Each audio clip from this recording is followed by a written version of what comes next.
یوم عاشورہ 10 محرم کے بارے میں ایک خاص عمل روایات میں یہ بھی آیا ہے کہ اس دن آدمی اپنے اہل و عیال پر وسعت کرے، یعنی ان پر کھانے پینے یا ضروریات میں کشادگی کرے تو اللہ تعالیٰ پورے سال اس پر وسعت فرماتا ہے۔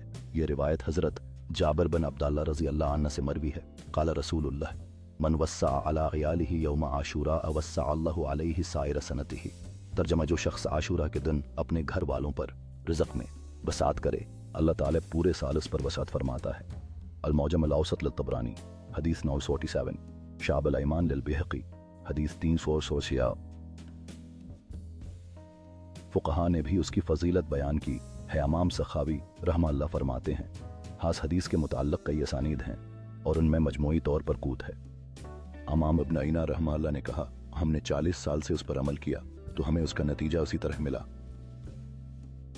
وضاحت: یا وسعت کسی خاص چیز میں محدود نہیں بلکہ حسب استطاعت کھانے پینے، لباس یا دوسری جائز ضروریات میں کشادگی کرنا مراد ہے، اور اس کا مقصد اہل خانہ میں خوشی، محبت اور تعلق میں اضافہ کرنا ہے۔ نوٹ: یہ عمل مستحب ہے، فرض یا واجب نہیں، اور اس کا تعلق صرف نیک نیتی سے ہونا چاہیے۔